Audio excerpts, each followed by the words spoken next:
Okay, so I spent a good majority of yesterday and Saturday updating the grades based on the projects um, in terms of what revisions were made. And in some cases, um, essentially the grade that was updated to depended on what was addressed. So if it was grammatical, if it was just changing a couple grammatical words, that would have been easy fix. But if it required labeling images and including more information and bibliography and all that, it really was going to be something where you had to show a lot of effort and a lot of revisions to raise the grade. So in other words, if you had a 15 out of 20 and all you did was adjust, some grammatical mistakes, that's not going to take you to a 20 out of 20. So I tried to give the benefit of the doubt with that. But if you do have a question about the grade itself, I'll be happy to talk with you about it. You can send me a message and I can clarify it further. But essentially what the grades are right now are what I'm going to be publishing tomorrow morning for the report cards. And I don't know if they're issuing report cards. I don't know if they're sending them home. I don't know anything about it. It could be that it's just whatever's in Skyward is in Skyward. So that's all I know as of now for what we're kind of doing. So again, if you have questions about that, you can obviously you can send me a message, or we can schedule an office hours after school and I can talk you through it, kind of how I went about it. But I essentially had a split screen, excuse me, of the original version and then the version that was adjusted, and I just kind of went through that step by step and then adjusted the grades in Canvas and then in Skyward. So Skyward is going to show you, and I tried to make a comment where it said grade reflects revisions made, so you knew that the grade was adjusted. But again, if you chose not to do revisions, then your grade wasn't going to adjust. So I just want you to be aware of that. There's also something that I've done to kind of make things easier to find assignments. So I'm going to go ahead and point you to the course page. So here, let me make sure I share this again correctly. So if you go to the home page for this week, you'll notice that at the top here, there's this big red button that says list of course assignments. And so instead of having to backtrack from a previous day or from a previous week, all you need to do here is click there, and it's going to go to the modules for assignments. Now, grading period 1 assignments are technically, not really relevant anymore since we're in a grading period 2 now, but this is going to list everything that we've done. So if you have an assignment that's marked missing in Skyward, or if you have an assignment that you need to finish and you can't find it, you can go here. So vocabulary, and then the Boston Massacre assignment from last week, which is listed here, which is really the first thing I'm going to put for this grading period. So again, all you need to do is go to the home page and click on the big button that says list of course assignments. And that's going to break down a module for every single grading period that we have, okay? And so that should make it a little bit easier than having to navigate several pages to find what you're looking for. So I decided that because I know some people were having trouble tracking down an assignment, and I was happy to send it to them, but this way you know that you can go right here and find that, okay? So today, by the way, you may be hearing about some of your colleagues in other classes, the in-person classes, your friends, about a vocabulary assessment. That's not going to pertain to you right now. You may have seen that pop up in the calendar. We're not going to be assessing over vocabulary because I need to figure out a feasible way to do that in your remote situation. So in the Canvas calendar, it has this as a vocabulary assessment. That does not apply to you. your class is not going to be doing the assessment as of now, because it's a pretty standard vocabulary assessment, and I'm having them do it in person, and it's a little bit different in a remote setting. So I'm going to try to figure out an alternate for that. But for now, that does not apply to you. So just want you to know that. Okay, if you go to today's course page, there's a couple of things we're going to talk about, and which I find to be kind of interesting, the backstory behind it. I want to talk about the Boston Massacre assignment and the engraving, just a little bit more about how that piece of propaganda was used in the colonies in a very effective way. But we're going to talk about the Tea Act and the Boston Tea Party. And there's a couple pieces of media that I've done here to try to differentiate things a little bit, so it's not just me talking. And I'm probably going to have you do these independently, because if you remember the last time I tried to show a video on this, it was really, really, really choppy, and the audio and the video wasn't really balanced, and it was a disaster. So I'm going to give you some guidance on what you want to do here, but both pieces of media are embedded in there. There's a TED Ed clip, and I'll talk about this here in a minute, but I want to go back over the assignment, which this assignment was due. It should be due by now. It should be done. I have not gone in and checked it because it's technically a grading period 2 assignment, but that is something that should be finished by now. So, so much again, and I keep emphasizing this, but I think it's a common expectation that everything in U.S. history is a cause and effect. Okay, something happens, and the circumstances then lead to an end result that has a lasting change. Okay, and the American Revolution is a lot about, obviously, major changes that happen in the colonies when Britain tries to regain control over a group of colonies that have really been doing things their own, in their own way for so long. And we have policies and laws that are created. We have concerns about representation. We have concerns about taxes being created without the consent of the colonies, as we saw when we looked at the Stamp Act Congress document. And these British subjects wanting to make sure that their rights are being preserved under English law. But when you had a combination of a very unpopular tax policy like the Townshend Acts, which we read about last week, and then you have an escalating incident that takes place in a very volatile city like Boston, where so much of the seeds of liberty are planted in many ways because of its being a very revolutionary city, and a lot of people who support the idea of a revolution live. Those two go hand in hand. And so we looked at this incident involving a very minor, isolated incident between a colonist named Edward Gerrish, who was a wigmaker apprentice, and a British officer. And this leads to a much more escalated standoff between British soldiers and colonists. The British soldiers are, in many ways, trying to defend themselves, and the colonists are throwing things at them, anything that they can find. But it results in British officers with superior weapons firing into a crowd, killing 5 citizens of Boston, 5 colonists, and resulting in their acquittal for murder. I mentioned that 2 of them were branded with an M on their thumb for manslaughter, but it's an escalated situation that results in, obviously, this engraving, which we talked about last Friday, being by Paul Revere. But I also discussed with you that it was copied from a guy named Henry Pelham. And so Pelham came up with the idea. The colorizing and the, some of the more dramatic, instances with the blood was added by Revere. And Revere ultimately got the credit, got the notoriety, and got the fame and the money from it too, because these prints were sold throughout the colonies. I've actually seen an original one of these at the Lilly Library. It's pretty incredible.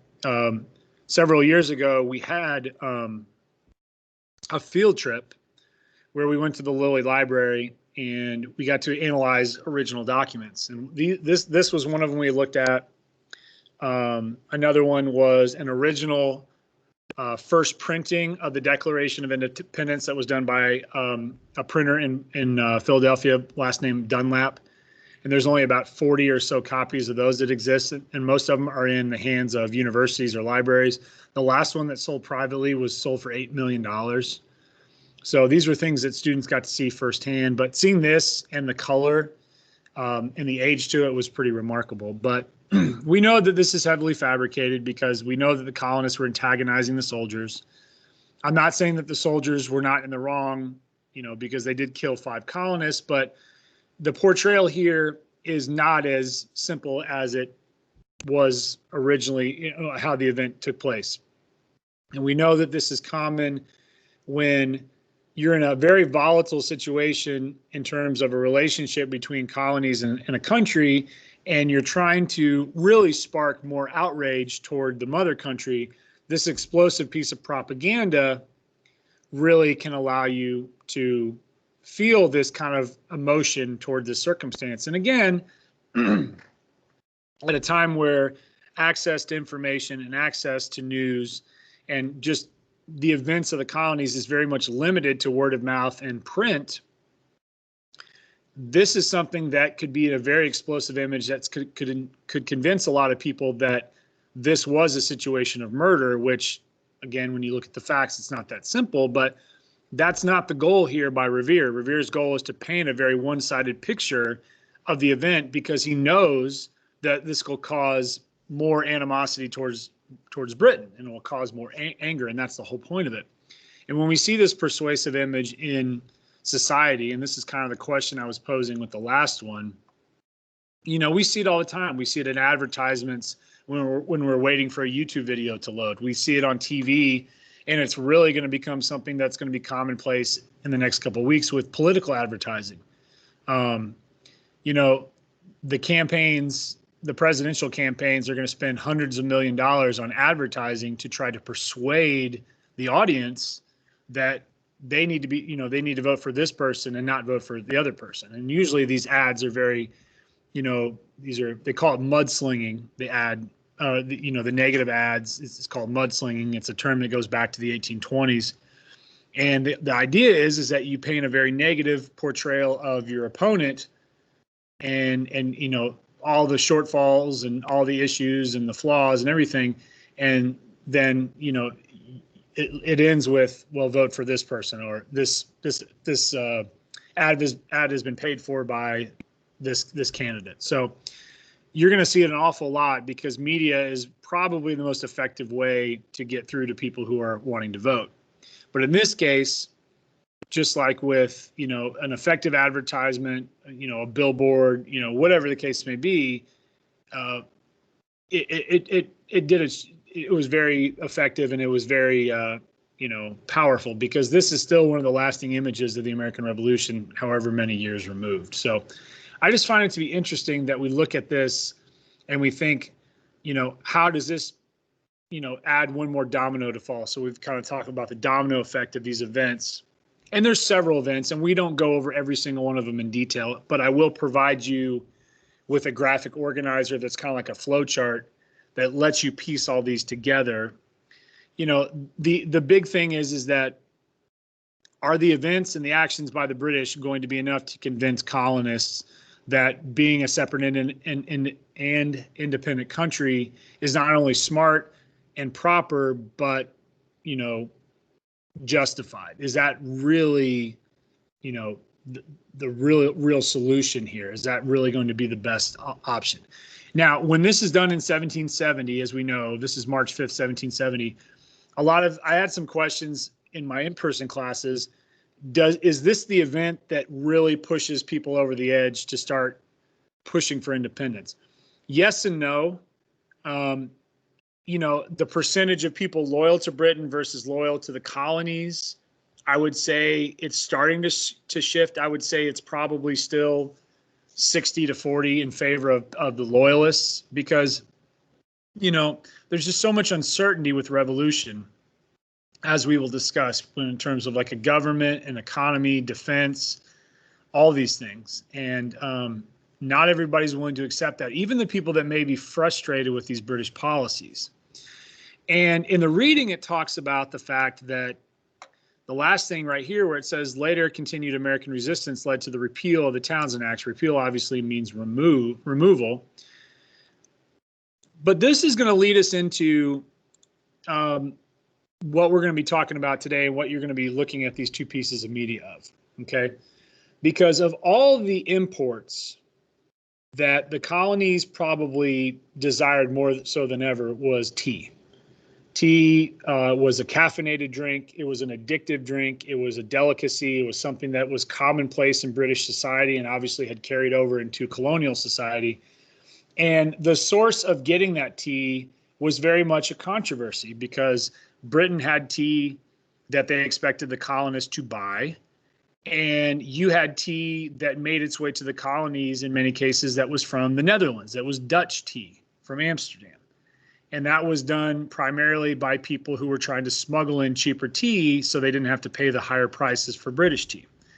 And with this Tea Act, which is going to take the price of that tea, the British tea, and lower it to make it right about the same as what it would cost for you to buy the, smuggled tea, it's going to lead to some very interesting circumstances about what truly is the motivation behind the event that we all know of as the Boston Tea Party. And I know you've heard about it. People dress up as Native Americans, more specifically the Mohawk people of the area, and they dump 342 chests of tea into the harbor, and it's supposed to be this act of defiance against British laws and tyranny. Well, it's not exactly that case. And so what you're going to do is you're going to start by watching the TED-Ed video that's going to cover some background information about the circumstances of the Boston Tea Party, and make sure to watch for the dancing guy on the stage. You'll know it when I see it. It's one of the more humorous parts of the video. And then the second part is there's a 6-minute audio clip that I've embedded from a podcast called Revisionist History. And the podcast itself is a series that reviews events in history that are often overlooked or misunderstood. That's kind of like the slogan for the podcast. And it's something that I've found some very interesting and intriguing information about. And what this segment is about is what would have been the true motivations behind the people that dumped the tea overboard in Boston Harbor. Could it have been for reasons of supporting no taxation without representation, or was it more about personal economic wealth and personal economic gains for these people that were smuggling? Because smuggling was something that was very easy to do in the colonies, because as the video will tell you, the coast of the American colonies, was very vast and very long, and it was very difficult to effectively patrol all that. And so colonists who were involved in smuggling rings were able to kind of find ways around that, including bribery and different methods, and payoffs and all that kind of stuff. And so you're going to watch the clip. You're going to listen to the audio excerpt, and then the exit ticket is just for you to write down 3 new facts that you've learned about these events. Okay. Please don't just do the exit ticket and not listen to the audio and video clip, because I can tell who does and who does not access the clips. So these are things I want to talk about again tomorrow, and we're going to kind of look at what the reaction from the British to the destroyed tea is going to mean for the relationship between Britain and the colonies. Because obviously we're not going down a path of reconciliation here. If anything, we're going, more and more down a path of separation. And I think that we have to look at it in a greater sense. And the other thing I'm going to try to do is we're going to try to find more primary sources related to what common people are feeling in Boston, because we hear about people like John Adams and Benjamin Franklin and Paul Revere and Samuel Adams and some of these major figures during the Revolution. But what are people feeling that are not major figures in the colonies? What are the regular citizens, the common person, feeling about Britain, in terms of support or in terms of animosity or hatred? So is there any questions about what we're doing for today. So we still have about 15 minutes in the class period. The both clips are relatively short. The video clip's only about 5 minutes long. The audio clip's about 6 minutes long. And when you watch both, or you watch the first one, listen to the second one, make sure you do the exit ticket. And please, please, please make sure that you get the Sons of Liberty assignment submitted, because I'm going to be putting that into Skyward today as the first grade for this grading period. Does anybody have any questions before we adjourn?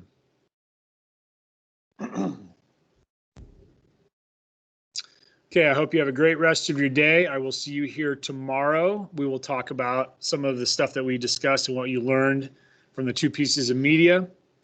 And I will see you tomorrow. Bye.